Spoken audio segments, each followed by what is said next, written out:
Look at your hands, look at the screen, look at the room around you. Something is wrong, not the colors, not the lighting.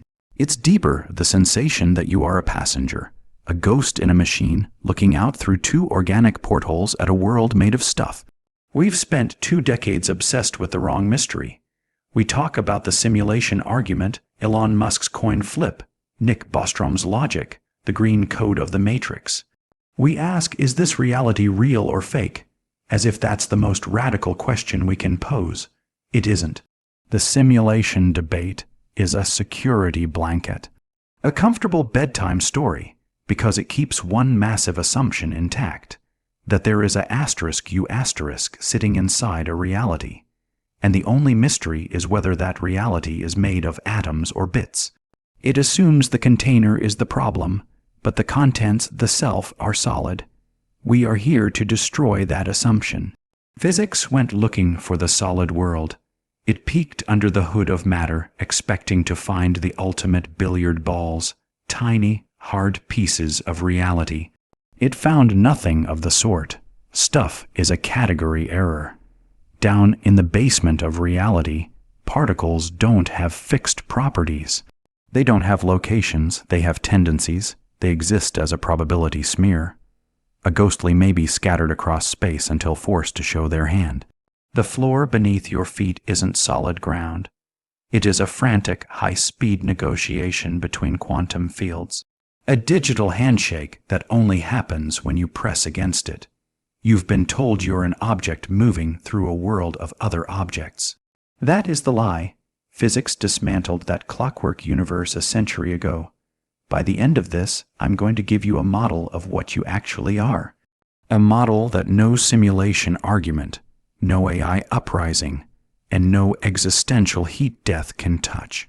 Not because it's a happy thought, but because it is the most rigorously defended, mathematically sound position in the current philosophy of physics.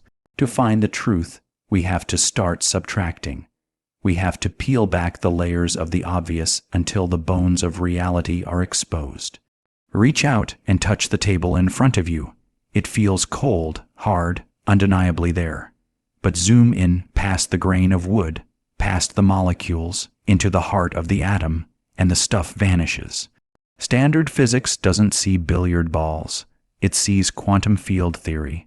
Particles aren't tiny pellets of matter. They are localized excitations in underlying fields. Imagine a vast, invisible ocean spanning the entire universe. A particle is just a ripple in that water. Your table is a collection of these ripples held apart by nothing more than electromagnetic repulsion. You aren't touching a solid object. You're experiencing two force fields screaming at each other, refusing to occupy the same space. The solid world is a ghost story told by your sense of touch. But it gets weirder. We usually assume things have properties, position, spin, even when we aren't looking. Einstein certainly thought so. He insisted that God does not play dice, believing hidden variables keep the world stable when our backs are turned. He was wrong. Niels Bohr and the Copenhagen interpretation didn't just suggest the world is fuzzy. They proved that properties literally do not exist until an interaction occurs.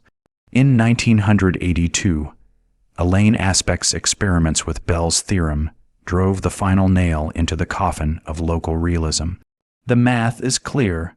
The universe is not made of objects with inherent traits waiting to be discovered.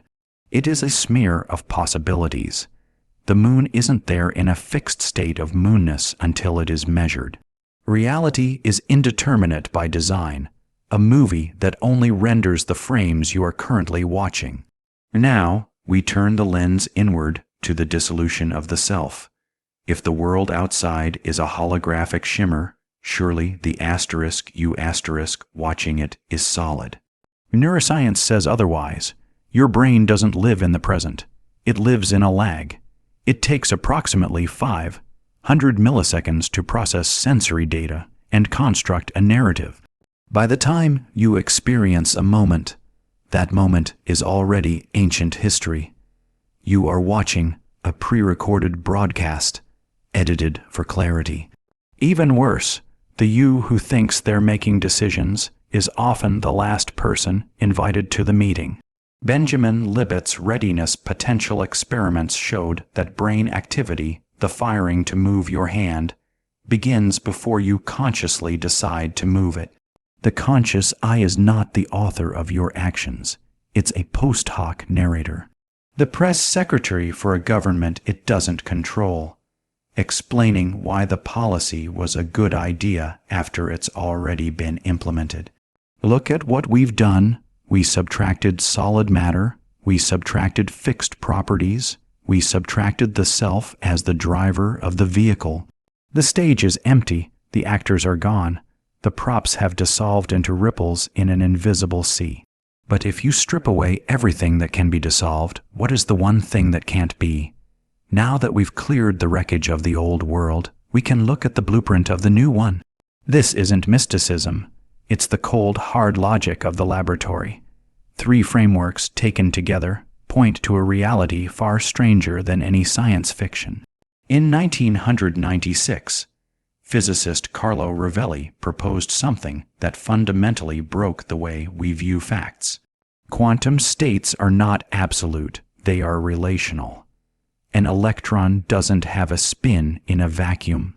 It has a spin relative to the detector that measures it. But to a second observer who hasn't interacted with that system yet, the electron and the detector are both still a smear of probability. There is no God's eye view. There is no objective description of reality from the outside. Every property, every state, every fact is only a fact asterisk for asterisk someone or something. Reality is not a collection of independent objects. It is a shimmering web of relationships. Things don't exist in isolation, they exist in the handshake between them. You aren't an observer looking at a world, you are a node in a network of interactions. John Wheeler, the man who gave us the term black hole, spent his twilight years arguing that matter is a secondary shadow. His mantra, asterisk it from bit. Asterisk every particle, every field, every tick of the clock derives its existence from the extraction of information, binary yes. No answers to physical questions. But Wheeler went further. He proposed the participatory universe, a self-exciting circuit, like an eye looking back at its own beginning, observing itself into existence. His delayed choice experiment proved this isn't just a thought exercise.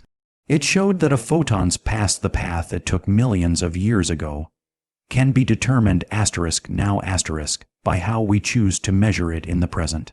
The past is not a finished book. It's a draft we are currently editing. The universe is a conversation that requires your participation to stay real. Finally, the most mind-bending realization of modern physics, the holographic principle, emerging from the work of Jacob Bekenstein, Stephen Hawking, and Leonard Susskind. It states that the maximum information contained in a region of space isn't determined by its volume, but by its surface area. This led to a radical proposal. Our entire 3D reality, the chair you're sitting in, the stars above, may be a projection of information encoded on a distant 2D boundary. This isn't metaphor. In string theory, this is mathematical reality. The 3 dimensions we move through, length, width, depth, are not fundamental. They are emergent. Space itself is a user interface, a way for our systems to organize data. Look at the common thread. None of these frameworks describe the universe as a container filled with stuff. They describe a reality that is relational, participatory, and informational. If the universe isn't a place made of matter, but a process made of relationship and information, then we have to ask the most dangerous question of all. Asterisk, if that's what reality is, what exactly are you? Asterisk, we have reached the ledge. Behind us lies the wreckage of solid matter and fixed reality. In front of us, the void. But to move forward, we have to address the ghost haunting every lab and particle accelerator since the beginning. In philosophy, we call it the hard problem of consciousness, coined by David Chalmers. It's the dividing line between what we know and what we cannot explain. Science is great at the easy problems. We can map how light hits your retina, how neurons fire in the visual cortex, how your brain categorizes data as a red apple. That's just biological computation. But none of that, literally zero, explains why there is something it is like asterisk to be you. Why does the redness of the apple feel like a quality? Why isn't it just silent data processing in the dark? This isn't a spiritual riddle. It is the open wound at the center of neuroscience. We can explain the function, but not the experience.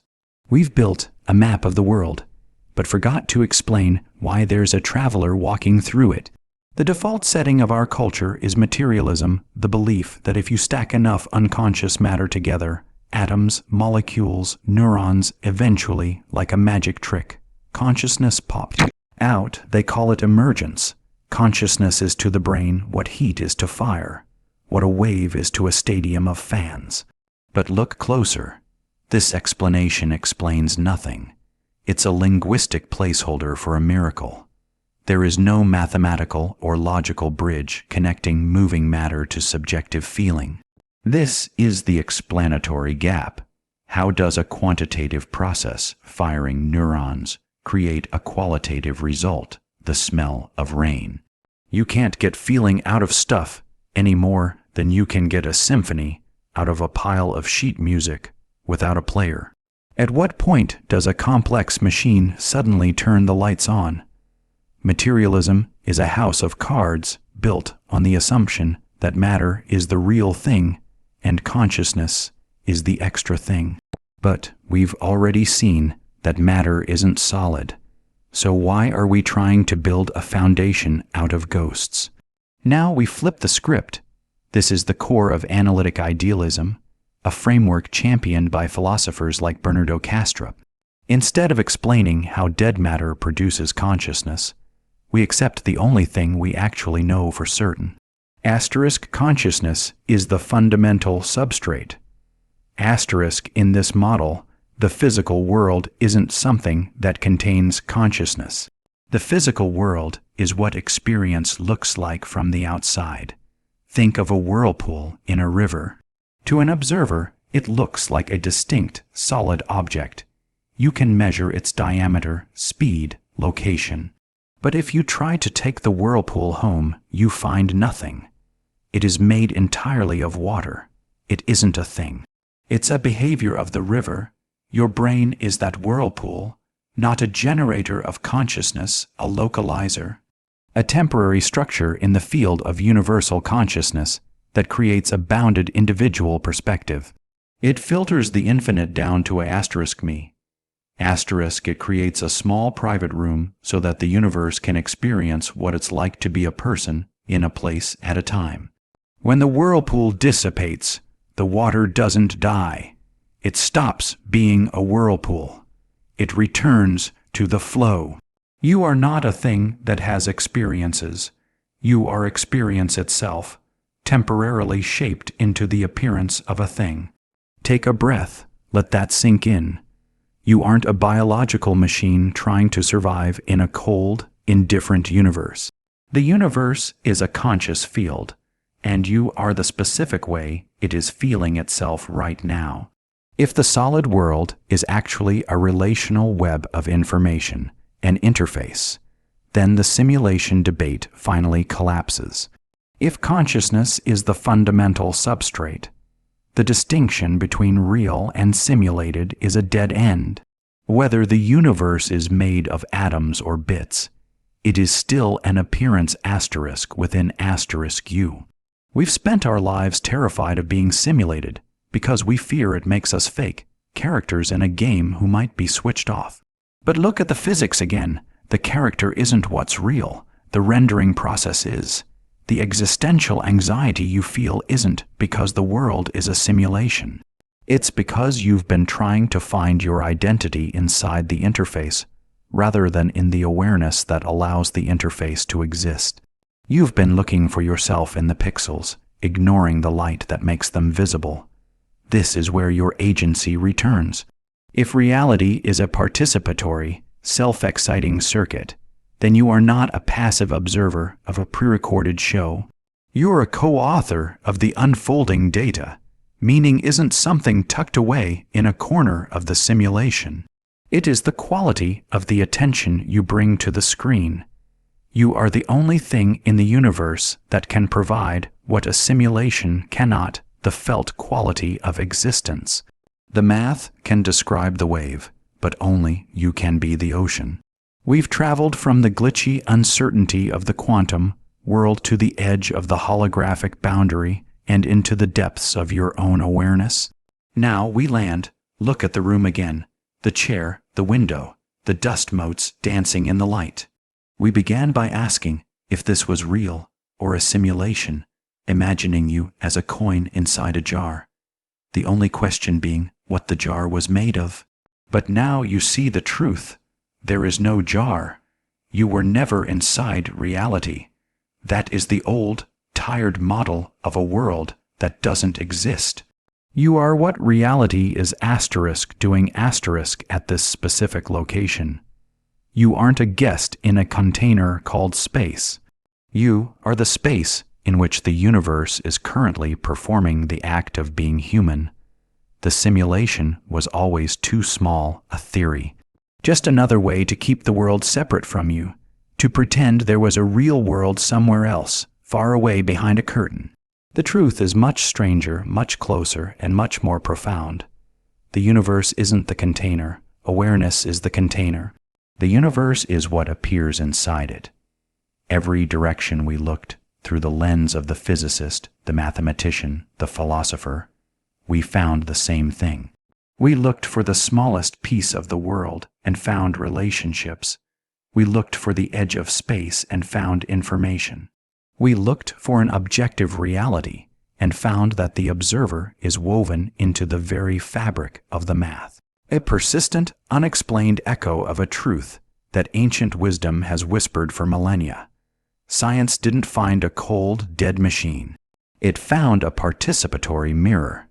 The relief is this: you don't have to find your way out of the simulation. You don't have to escape the matrix or fear the off switch.